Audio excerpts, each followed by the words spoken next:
제가 얼마 전에 영상을 통해서 칸트, 플라톤, 그리고 하이데거와 관련된 추천책을 소개해 드린 적이 있었는데요. 하이데거의 책을 소개하면서 영상 말미에 요 링크를 참조하세요 라는 이야기를 하면서 삶은 왜 짐이 되었는가에 관한 영상이 있다고 공지를 드린 적이 있습니다.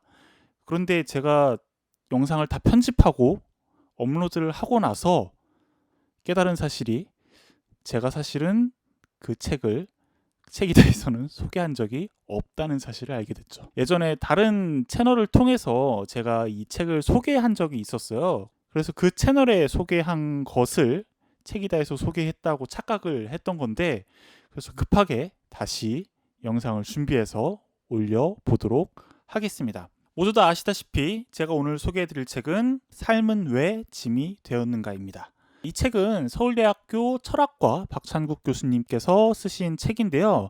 박찬국 교수님 같은 경우에는 니체와 하이데거의 철학을 주로 다루고 계신 분입니다. 활발한 연구 활동 외에도 다양한 저술 활동 및 대중 강연 등을 통해서 철학이라는 학문에 조금 더 쉽게 다가갈 수 있도록 도움을 주고 계신 분인데요. 개인적으로는 국내에 나온 여러 개론서들 중에서 거의 유일하게 하이데거를 이해할 수 있도록 책을 쓰신 분이다라고 평가를 드리고 싶습니다. 물론 제가 하이데거와 관련된 인문서를 모두 다 읽어본 것은 아니지만 제가 읽어본 한도 내에서는 가장 대중적이고 가장 이해가 쉽도록 하이데거의 이야기를 해주고 계신 분이라고 소개를 드릴 수 있을 것 같네요. 하이데거는 20세기를 대표하는 철학자 중 한 명입니다. 철학의 한 분야인 존재론을 주로 다뤘는데요.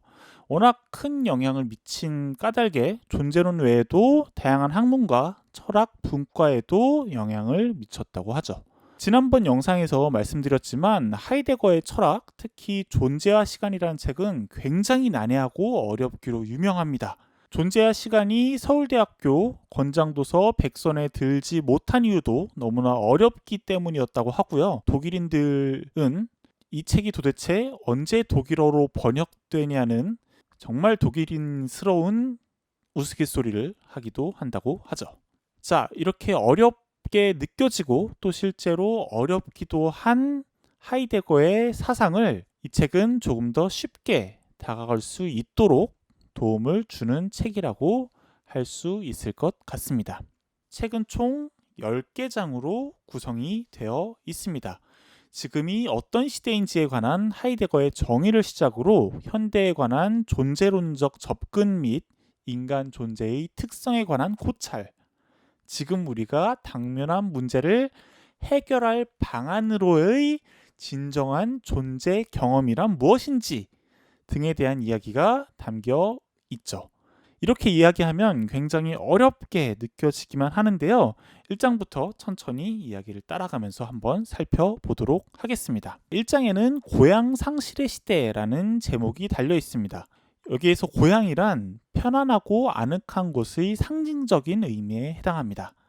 그 반대 지점은 현대인들이 생존을 위해서 분투하는 곳, 즉 우리가 살고 있는 대도시 혹은 도회지를 이야기한다고 할 수 있죠. 1장에서 박찬국 교수님은 하이데거가 지금의 우리의 시대를 마치 자신이 세계의 주인이나 되는 것처럼 행세하는 시대, 동물을 고기를 제공하는 용도로 사육하는 시대, 대지와 광석을 에너지원으로 사용하며 인간의 욕망에 부응하도록 강요하는 시대로 분석한다고 이야기를 합니다. 더불어 이 시대엔 그러한 인간 역시 인적 자원으로 활용되는 몰아세움의 세계가 되었다고 이야기하죠. 다시 말해서 이 1장에서는 하이데거가 지금 우리의 시대를 어떻게 해석하고 있는지를 설명하고 있다고 할 수가 있겠죠. 다음 장인 2장에서는 과학과 기술에 대한 우상숭배라는 제목이 붙어 있습니다. 우리는 흔히 과학과 기술을 우리가 사용하는 일종의 도구라고 여기면서 그로 인해 생기는 문제점들은 우리가 그것을 제대로 활용하지 못했기 때문에, 혹은 우리가 그것을 제대로 사용할 만큼 도덕적으로 성숙하지 못했기 때문이라고 생각을 하죠. 하지만 하이데거는 우리가 이미 과학과 기술에 종속되고 이를 신격화한 상태, 다시 말해 과학기술이 우상이 된 상태라고 이야기를 합니다. 인간에게 세계를 지배하려는 탐욕이 팽배하고 이를 위해서는 과학과 기술의 도움이 필수적이기 때문이라는 건데요. 하이데거는 이를 해결하기 위해선 여기에 대한 위기의식을 갖는 것은 물론이고 새로운 세계 이해가 필요하다고 역설을 합니다. 그리고 3장 우리의 삶은 왜 이토록 공허한가에서부터는 본격적인 세계 이해가 시작됩니다. 하이데거는 지금의 시대가 궁핍한 시대라고 정의를 합니다. 사물에 깃든 성스러움이 사라졌으며 존재자가 한갓 에너지 자원이 된 시대라는 것이죠. 자, 여기서 하이데거의 존재 그리고 존재자 개념을 정리해 드리는 것이 좋을 것 같습니다. 우선 존재자란 인간과 자연 그리고 모든 사물들의 있음에 주목하고 이것들을 총칭할 경우에 사용하는 말입니다. 다시 말해서 존재에 있는 모든 것들을 지칭하는 말이죠. 저도 존재자고요. 이 책도 존재자고 이 스마트폰도 존재자입니다. 반면 존재라는 것은 그것들이 가진 고유하고 성스러운 성격을 의미합니다. 그리고 인간만이 자신의 존재를 문제 삼으며 살아가게 되죠.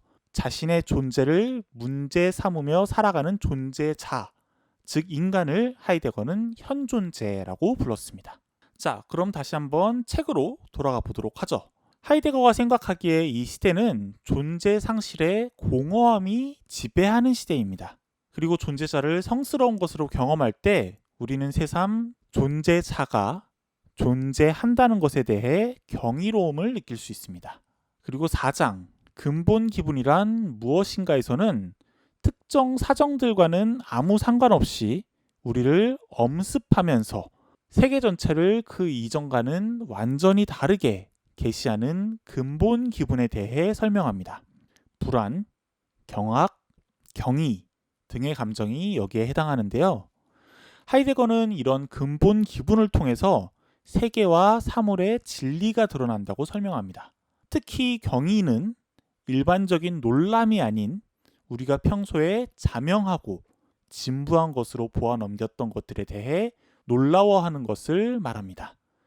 우리는 이 경의에 사로잡힘으로써 새로운 인간으로 새로 태어나는 기회를 얻을 수도 있습니다. 그리고 5장 장미는 이유 없이 존재한다는 존재와 존재자에 대한 우리의 인식에 대해 이야기합니다. 우리는 흔히 계산적인 사유에 익숙합니다. 이는 사물의 조건과 근거를 따져 묻는 사유 방식이죠. 과학기술의 사유가 이런 사유에 해당하기 때문에 우리는 여기에 익숙해져 있는 상태입니다. 이런 사회에서 우리는 남과 비교하고 비교당하며 삶의 주체성을 잃어버리게 됩니다. 우리가 남의 시선에 개의치 않고 그저 호적하게 핀 장미처럼 존재의 기쁨을 느낄 때, 즉 경의 속에서 세상과 사물의 신비를 경험할 때 우리의 삶과 존재는 다시 충만해질 수 있습니다. 6장은 인간은 왜 불안을 느끼는가? 라는 제목을 가지고 있습니다. 불안이란 기분은 허무감 또는 무상감과는 다른 느낌입니다. 그리고 하이데거는 우리가 죽음에 대한 불안을 느낌으로써 경의에 다다를 수 있다고 보았습니다. 언뜻 보기에 경의와 가장 대립되는 것으로 보이는 죽음과 불안이 오히려 경의로 다가가는 길이라는 것이죠.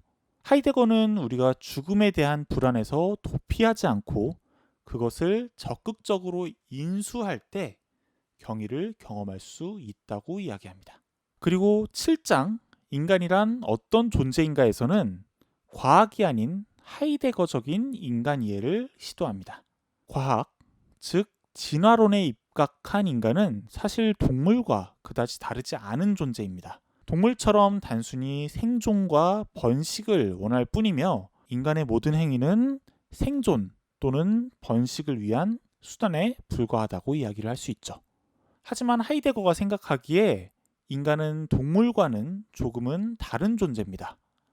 배불러도 먹는 존재이며 발전기가 아닌 때에도 성욕에 사로잡혀 있는 존재이고 또한 미래와 과거를 생각하는 존재라는 것이죠.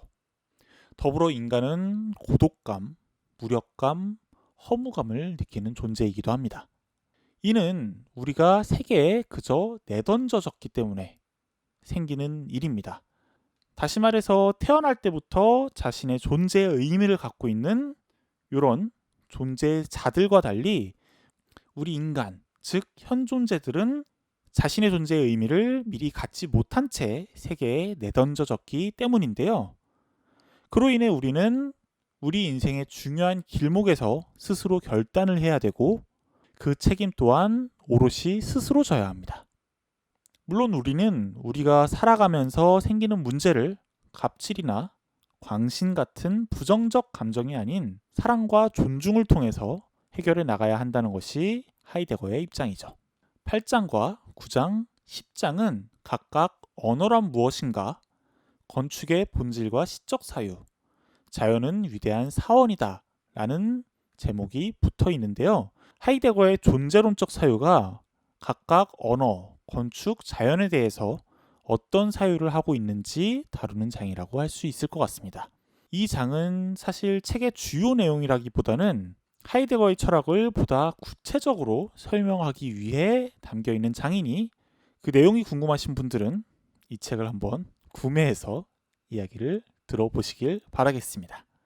앞서 말씀드렸지만 박창국 교수님의 책 삶은 왜 짐이 되었는가는 굉장히 어렵게만 느껴지는 하이데거의 철학을 누구보다 우리가 쉽게 이해할 수 있도록 쓰여진 책입니다. 하지만 그럼에도 불구하고 하이데거의 철학 자체가 그렇게 만만한 것은 아니다 라는 것은 이해하고 계셔야 되지 않을까 싶고요. 그럼에도 불구하고 하이데거의 철학이 궁금하셨던 분, 막연하게 철학에 대한 두려움을 가지셨던 분이 계신다면 이 책을 통해서 조금 더 넓은 이해의 지평을 가져보시기를 기대해 보겠습니다. 저는 그럼 다음 시간에 조금 더 재밌는 책 이야기로 돌아오도록 하겠습니다. 지금까지 책에 관한 이야기와 수다 책이다의 이준영이었습니다.